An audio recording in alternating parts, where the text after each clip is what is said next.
Já estamos aqui. Bem-vindos aí vocês que estão chegando. Mais uma vez, mais uma quarta, uma live sobre o tema do quiz. Eu vou dar uma enrolada aqui como é tradicional, esperando entrar mais uma galera pra gente poder acionar o tema oficial dessa conversa. Boa tarde, André Anjos. Tudo bem contigo? Ó, o Alequinho tá aí, hein? Bem-vindo, irmão. Bom, antes de começar, eu vou, como toda semana eu faço, lembrar qual é o intuito dessa brincadeira, explicar como funciona. Toda quarta eu coloco lá uma pergunta quase obscena nas postagens aqui no Instagram, no quiz. E como é costume já, essas perguntas que eu deixo lá não são perguntas que têm respostas muito claras. Na verdade, muitas vezes não tem respostas. E assim como eu sempre promovo aí o meu intuito, na verdade o objetivo não é necessariamente responder, mas sim continuar melhorando as perguntas, né? Então eu tenho essa meia horinha aqui para expor as minhas opiniões sobre o tema, já que eu deixo a pergunta lá durante o dia, ou pelo menos durante esse período, algumas horas do dia, para que vocês exponham as opiniões de vocês. E então eu chego agora esse horário de 5h30 a 6 horas e eu venho aqui expor as minhas opiniões. Então vamos lá. O tema do quiz dessa semana, extremamente controverso, polêmico. Eu acho que deu para perceber que a pergunta foi feita justamente para dar uma balançada aí. Que tipo de aula é melhor? Olha só que pergunta tendenciosa. Que tipo de aula é melhor? Aula com coreografia ou aula sem coreografia? Pergunta maldosa, né? Outra semana teve um cara que falou assim: pô, isso aí tá me parecendo pegadinha. Essa semana também. É o tipo de pergunta que é maldosa mesmo. Mas é isso aí, só serve para a gente ficar trocando essa ideia e comentar um pouco sobre o assunto. Toda semana eu faço uma conclusão inicial aqui, que seria a resposta mais simples, né? A análise mais simples, mais superficial do assunto. Então eu vou fazer isso agora também. A minha resposta oficialmente para essa pergunta é a mesma que a maioria de vocês colocou aqui nos comentários, né? Depende. Sim, eu também acho. Essa seria a minha definição. Assim como a maioria de vocês colocou, tem muitas variáveis que podem influenciar alguma análise nesse sentido, né?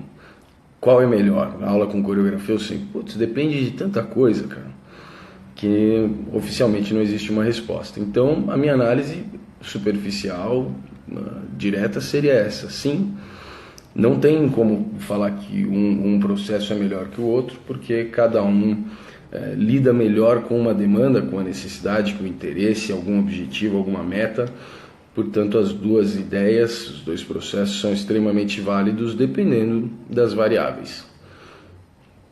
Resolvido, poderíamos encerrar aqui já, essa seria a minha resposta. Mas como eu não estou aqui para dar resposta, vamos tentar analisar um pouco melhor essa questão.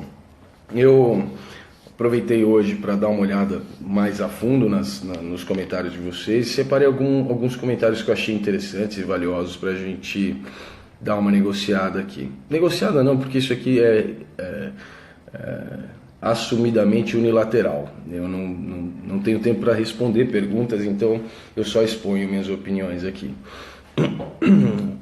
Uma das coisas que apareceu lá nos comentários, e reincidentemente, não foi só uma pessoa que comentou, é uma ideia de que a coreografia serve muito ao propósito de lidar com alunos iniciantes. E eu tenho uma contraposição a essa ideia. Para poder falar sobre isso, eu vou voltar um pouquinho, eu vou tentar avaliar um pouco melhor, explicar algumas coisas, discorrer sobre alguns elementos. Primeira coisa, A gente concorda aí, a maior parte de nós, que depende, para cada caso, um dos processos pode funcionar melhor do que o outro, sim, mas que tipo de processo, né? Para que serve melhor uma aula coreográfica e para que serve melhor uma aula sem coreografias ou com processos não coreográficos? Então, um dos caminhos para a gente tentar pensar nisso é avaliando o que já foi feito, ou seja, olhando o histórico disso, né? Olhando quais são os resultados que cada processo já gerou. Então, olhando para isso, não é difícil entender que, por exemplo, aulas totalmente apoiadas em coreografia, tendo a coreografia como objetivo e não ferramenta, normalmente eu digo, não necessariamente sempre, mas normalmente geram pessoas que lidam melhor com exatamente os processos coreográficos. Então, pessoas que aprendem coreografia com maior velocidade, que conseguem reproduzir padrões corporais que não são delas mesmas, ou seja, padrões corporais extrínsecos, com maior precisão, maior fidelidade, pessoas que conseguem uma agilidade nesse processo de decorar e já absorver os detalhes, né? Pessoas que conseguem acionar uma certa dramaturgia, né? Que transforma o corpo dela inteiro a partir de uma referência externa. Então tem inúmeras coisas que são extremamente trabalhadas muito melhor por processos coreográficos do que por processos não coreográficos. Ao contrário disso, as aulas de processos não coreográficos geram outros tipos de elementos. Por exemplo, uma certa autonomia na expressão baseada em algum código específico. Isso é o tipo de coisa que gera também liberdade expressiva e personalidade, né? Se o processo coreográfico é o treino para que você consiga se transformar cada vez com mais legitimidade em outra pessoa, o processo não coreográfico geralmente promove a ideia de que a sua personalidade tem bastante espaço e se desenvolve bastante. Então, enfim, tem várias coisas que são desenvolvidas por um lado melhor do que para o outro. Isso não quer dizer que um dos processos não desenvolva elementos que um outro processo desenvolve muito bem. É como se houvesse muito mais área cinzenta do que extremos preto e branco, por exemplo, né? É difícil pensar em alguma coisa que só o processo coreográfico faça pela pessoa e coisas que só o processo não coreográfico faça pela pessoa. Provavelmente ambos os processos têm o potencial de desenvolver todo tipo de habilidade, conhecimento, enfim. Mas a gente está falando aqui principalmente sobre eficiência, né? Então, a primeira ideia é que não existe um processo ruim, não existe um processo errado, mas sim existem processos mais eficientes para alguns objetivos. Então vamos voltar a falar sobre a ideia de coreografia para iniciante, né? Isso apareceu lá algumas vezes, então esse conceito de que com iniciantes é melhor trabalhar com coreografia ou mais fácil, não sei. Eu discordo muito disso. Primeiro, eu trabalho basicamente eu só trabalho com iniciantes nas minhas aulas regulares,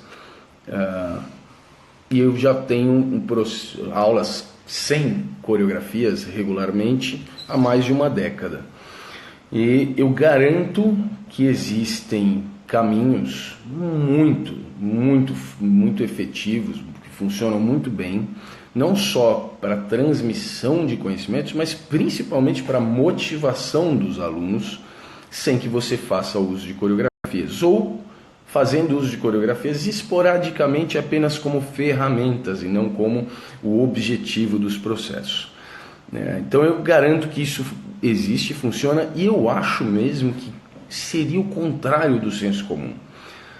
Alunos iniciantes deveriam, na verdade, ser recebidos dentro dessa área de conhecimentos justamente pelo processo tradicional de transmissão dessas linguagens, como é o caso das danças urbanas, né? Estou falando sobre danças urbanas aqui. Se você parar para avaliar, as danças urbanas são transmitidas em ambientes informais, principalmente ambientes de festa, né? Não mais necessariamente, porque o processo de aprendizagem dentro de estúdios tem ficado cada vez mais forte. Porém, o processo natural de transmissão acontece de forma informal, espontânea, em festas. Por que é, então, que a gente não consegue gerar algo apoiado nesse processo natural de transmissão dentro de um estúdio, dentro de uma sala de aula, ou seja lá onde for? Por que será que é tão difícil, né? Qual seria o impedimento? Você pode contestar que o ambiente é diferente, o contexto é outro, então os processos são diferentes. Bom, eu concordo, o ambiente é outro. Ainda assim, existem processos, conhecimentos, métodos informais que podem ser retirados do contexto original e facilmente levados para dentro do estúdio, dentro da sala de aula. Eu garanto que isso funciona porque é o que eu faço constantemente há mais de uma década. A ponto de, hoje em dia, quando eu sugiro o desenvolvimento de alguma coreografia, alguma sequência coreográfica com os meus alunos, eles se desmotivam até, né? Então, isso funciona, eu garanto que isso funciona.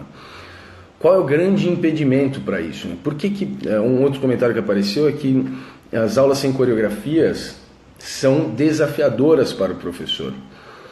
Eu acho que são desafiadoras, são sim, como qualquer tipo de aula deveria ser desafiadora para um professor, né?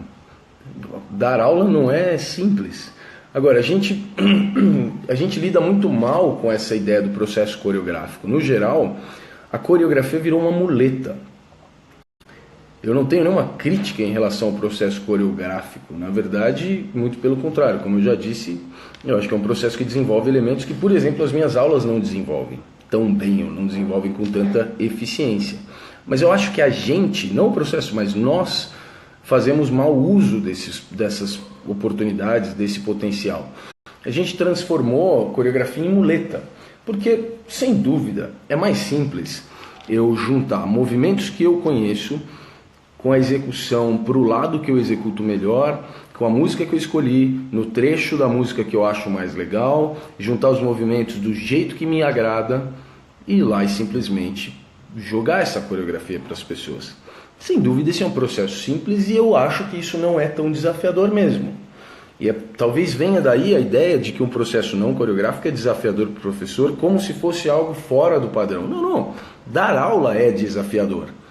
Quando você dá aula, você está em constante desafio. É um desafio ser professor. Essa é a real. Então, se a gente acha que existe um outro jeito que não é desafiador, talvez não seja uma aula, né? Talvez deveria ser desafiador mesmo. Deveria ser visto com toda essa complexidade e responsabilidade que é inerente ao papel de um professor. E a gente acha desafiador porque quando a gente lida com coreografia dessa forma que eu falei, com todo esse conforto, né, dentro da nossa zona de conforto, aí de repente você se vê tendo uma possibilidade, né, eventualmente tendo que trabalhar sem coreografia. Como é que funciona uma aula sem coreografia, né? Como é que você preenche esse espaço? Do que é feito? Então vamos pegar um exemplo, por exemplo, de uma aula de balé, tá? Se você faz aula de balé ou já viu uma aula de balé, provavelmente você já deve ter reparado que coreografia não é algo que toma uma grande parte dessa aula. Muitas vezes nem tem coreografia numa aula de balé. Então do que ela é recheada, né? Do que essa hora e meia, 2 horas, do que acontece lá se não tem coreografia? Ora, não é tão difícil de pensar. Você tem uma etapa lá de preparo do corpo básico, alongamento, aquecimento. Aí você tem uma grande etapa dedicada ao desenvolvimento, ao preparo do corpo para a linguagem que vai ser trabalhada, a linguagem que está sendo aprendida pelo estudante. Então, o balé clássico como linguagem tem uma demanda de vários elementos corporais, né? Você precisa de flexibilidade, você precisa de uma postura específica, do andeor bem desenvolvido, você precisa de força, né? Então, e aí, como é que você faz? Então, vamos treinar essas habilidades, esses potenciais. Então, tem uma grande parte da aula dedicada a isso. E aí tem uma outra parte também grande, dedicada a elementos estruturais da linguagem, ou seja, técnicas, vocabulário, fundamentos, estrutura da linguagem que está sendo trabalhada. Então, você pega o que o corpo precisa, o que a linguagem precisa, e é isso que enche a sua aula. Não é tão difícil de pensar nisso, né? Na verdade é bem óbvio, faz bastante sentido. O grande problema nas danças urbanas, e é por isso que a gente acha tão desafiador assim, é porque a gente não consegue, no geral, fazer nossas aulas serem preenchidas por esse tipo de elemento, ou seja, aquilo que o corpo precisa e aquilo que a linguagem demanda, porque a gente não sabe o que é isso. A gente não tem noção do que é a estrutura das linguagens com as quais a gente lida. No geral, a gente não conhece. Por exemplo, acho que a linguagem que tem o nome na maior parte das portas das escolas de dança, ou seja, o que tem mais professor se autodenominando é professor de hip hop, certo? No Brasil, eu acho que deve ser o que tem mais. Quantos desses professores realmente conseguem entender o que é essa dança? Conseguem avaliar o que é essencial para ela? Qual é a estrutura dela? Quais são esses elementos que seriam correspondentes a essa etapa na aula de balé, certo? O que é que tem que ser ensinado? Então a nossa falta de conhecimento sobre a própria matéria que nós ensinamos é o que faz com que os nossos processos não sejam oficialmente aulas, mas sim vivências, de quando a gente parte para a coreografia, não porque a coreografia é valiosa, e ela é, mas quando a gente parte para a coreografia, não pelo valor dela, mas sim porque ela se torna uma muleta para a nossa falta de conhecimento sobre a linguagem que a gente ensina, então aí cabe uma crítica a esse processo que está sendo gerado e muitas vezes é chamado de aula, e eu contesto, certo? Então eu volto a juntar esses elementos. Primeiro, existe um processo natural de transmissão dessas linguagens recheado de elementos que seriam facilmente levados para a sala de aula com muita eficiência. A gente não faz isso. Segundo, se a gente conhecer de verdade a linguagem com a qual a gente lida, isso deveria ser obrigação, né? Porque um professor de matemática eventualmente conhece matemática a fundo. Então, se a gente realmente conhecesse a linguagem, seria fácil preencher o espaço das nossas aulas com elementos essenciais para a linguagem e não elementos que seriam inerentes somente a nós. Então agora cabe um raciocínio. Isso é muito importante. Tudo isso só faz sentido ou só pode ser visto como uma crítica ou alguma coisa desse tipo caso, essa é a parte mais importante, o que realmente é essencial aqui é o discurso, é a semântica, é o que é dito que vai ser feito e o que efetivamente é feito. Por exemplo, se eu tenho um horário meu lá, eu vou lá promover uma vivência regular, toda terça e quinta, por exemplo, 20 horas. E está lá escrito aula de dança, ou está lá escrito aula do Henrique, ou está escrito aula de coreografia, enfim. Não existe crítica cabível a qualquer coisa que eu fizer lá, a não ser que eu não faça a coreografia, certo? Ou a não ser que não seja eu, tem lá meu nome, aula do Henrique, não sou eu que estou lá. Ou aula de coreografia e não é coreografia o que eu dou, aí sim é uma crítica.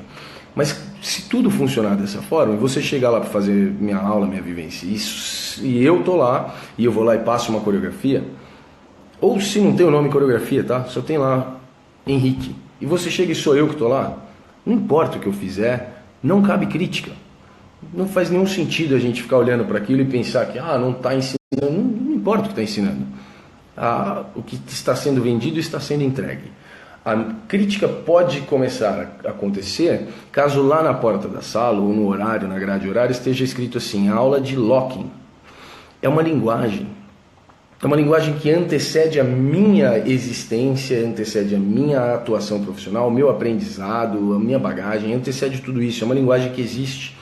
Portanto, a linguagem é maior do que eu e eu tenho que me diminuir na minha grande vontade de transformar tudo e ir lá ensinar o que existe, locking. Se eu quiser transformar o locking, aí eu tenho que divulgar que é isso que eu estou fazendo. Eu trabalho com uma reconfiguração de locking, eu tenho esse projeto, esse plano, eu trabalho com isso. É uma reformulação, a gente está tentando transformar o locking, vende isso, entrega isso, acabou, fácil. Então, a crítica não é o processo, a crítica é sempre a nós, a crítica é ao discurso, né? A coerência entre o que se diz e o que se faz. O problema não é a coreografia, o problema somos nós. Mais algumas coisas que apareceram lá. Não tem como fugir da coreografia hoje em dia. Então, tem sim. Aliás, eu nem fujo mais, eu nem preciso da coreografia. Eu uso ela como ferramenta. Então, eu garanto que dá. Só que a gente tem que conhecer a linguagem com a qual a gente lida. De verdade. Todos nós achamos que conhecemos, tá? Mas eu vou ser bem sincero com vocês. Não conhecemos. Tem muito ainda para ser entendido e eu garanto isso porque, cara, eu estudo esse negócio a fundo há muito tempo e eu vou falar para vocês, eu ainda não entendo. Então eu não consigo avaliar que quem tem menos idade, né, ou seja, menos tempo de estudo do que eu, já tenha entendido tudo isso. Eu acho muito difícil, na moral. Então, a gente está longe ainda dessa compreensão muito ampla. Esse é um dos grandes problemas. Tem uma inversão de ideias, né, no que diz respeito às danças urbanas, que é o seguinte: a gente tem essa ideia assim, de que a dança é coreografia. Freestyle, o improviso, é uma coisa que dá pra gente fazer com ela. Escuta, é o extremo oposto, tá? Nas danças urbanas, você tem que entender o seguinte: a dança é espontânea. A dança simplesmente acontece. Ela existe, ou seja, ela é improviso. A coreografia é algo que dá pra gente fazer com ela. Então muitos dos comentários para mim pareceram apoiados na ideia de que a gente vai lá e faz aula, e aprende a dançar tal, no intuito de em algum momento começar a dançar melhor as coreografias ou até mesmo começar a montar as nossas próprias coreografias.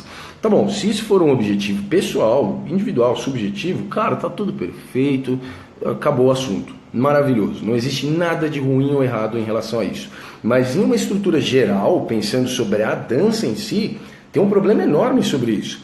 Se você quer aprender a dançar, você vai lá e faz aula de dança porque você quer aprender a dançar, o objetivo geral não deveria ser conseguir dançar melhor uma coreografia. Você quer aprender a dançar? Então essa dança, ela existe essencialmente no improviso. A coreografia é um apêndice dela. É até confuso a gente ter um nome para o improviso. Não sei se faz sentido isso, mas sim, é como se fosse uma coisa separada, uma entidade especial assim. O improviso. Você escuta assim, eu danço hip hop, mas eu não sou muito bom em improviso. Não, então tem algum problema nessa avaliação. Eu danço hip hop, mas vamos treinar improviso? Como que é isso? Na verdade a dança é improvisada. De certa forma ela é improvisada. Dentro de um código, claro, fundamentos, estrutura, vocabulário tradicional, mas a dança em si, a existência dela, a ação dela é improvisada. A coreografia é uma coisa que a gente pode fazer com ela. Então essa inversão é tão forte para nós que acaba influenciando até os processos de aula e o valor que os processos têm e como tudo isso é visto. Né? Então é uma reconfiguração do mindset inicial mesmo, assim, com o que é que eu estou lidando, certo? Eu falo tudo isso, tem gente que apareceu lá, depois que o Henrique começou a falar sobre essas coisas, rolou uma demonização da aula com coreografia. Cara, não é isso, pelo amor de Deus. Eu já expliquei isso inúmeras vezes e eu vou falar de novo. Eu não sou contra a coreografia. Eu sou a favor do processo não coreográfico na aula. Por quê? Aulas com coreografias estão garantidas, meu irmão. Não vai acabar. Ninguém precisa defender isso. Entenda, isso está garantido. A aula com coreografia está garantida, mas como nós já falamos lá no começo, ela não resolve tudo, assim como as aulas não coreográficas também não resolvem tudo. As duas precisam existir para a gente atingir mais coisas. Mas a aula de coreografia é muito forte, enquanto a aula sem coreografia, ou seja, de processos não coreográficos, praticamente não existe. E é por isso que eu sou um ativista das aulas com processos não coreográficos. Não porque eu sou contra a aula coreográfica, mas porque alguém precisa lutar por essa outra parte que está sendo negligenciada. E quem perde com isso somos nós, são os nossos alunos, é a próxima geração, é a dança em geral. O fato de a gente ter cada vez mais aulas coreográficas e cada vez menos aulas sem coreografia é um problema a ser combatido.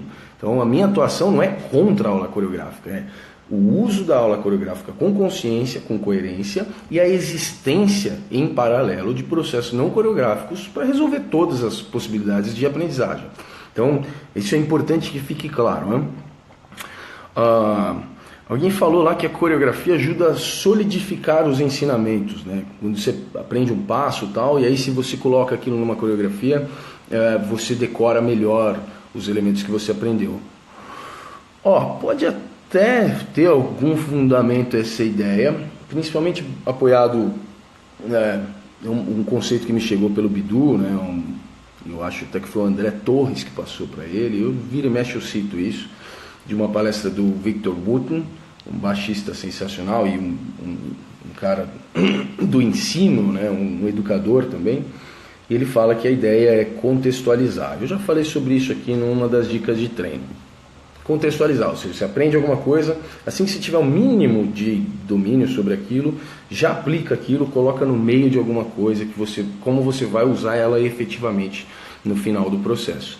Então sim, coreografia pode servir a essa ideia de solidificar porque você contextualiza o aprendizado, porém, se coreografia for onde você vai usar isso que você aprendeu. Não sei se faz sentido, mas entenda comigo, se eu aprendo o movimento X, tá? E aí eu imediatamente tenho ele numa coreografia. Talvez eu nunca mais esqueça mesmo esse movimento porque ele estava naquela coreografia, mas o que me faz lembrar dele é a coreografia.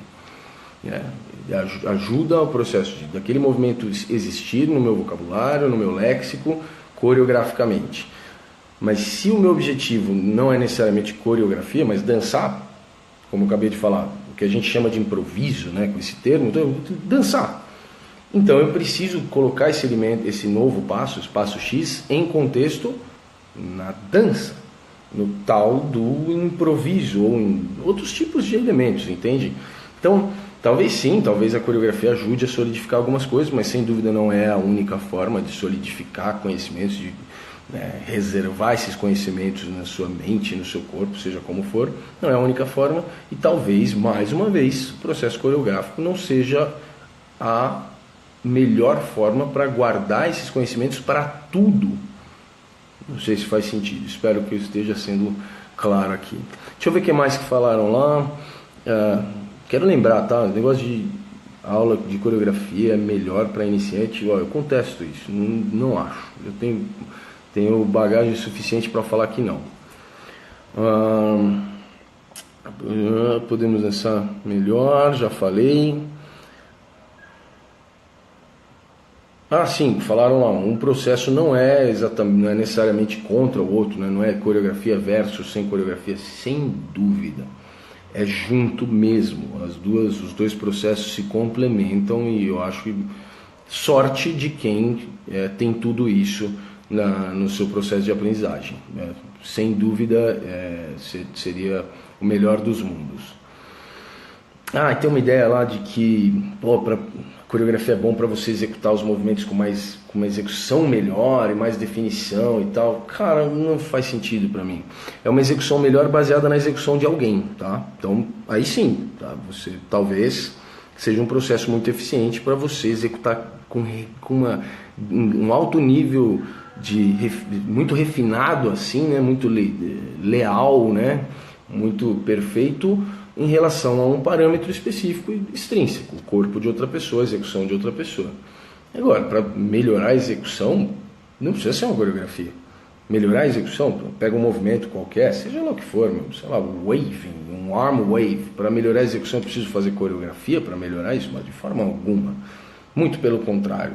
Sendo o wave, por exemplo, uma técnica sistemática, ou uma dança para muita gente, sendo essencialmente uma técnica sistemática, a melhor forma de treinar a técnica é por meio de repetição do elemento específico que você está tentando melhorar. Então, ficar na frente do espelho mesmo, fazendo várias vezes aquilo, ter alguém para te ajudar a corrigir, filmar, enfim, são outros processos. Então eu não acho que a coreografia seja, que esse negócio de melhorar a execução esteja a cargo da coreografia essencialmente. Pode ajudar sim, sem dúvida, mas não acho que esteja a cargo da coreografia, né? A não ser que seja executar igual ou cada vez mais parecido com uma referência extrínseca. Pode ser um processo muito valioso para isso. O que mais? Bom, também meu tempo já acabou.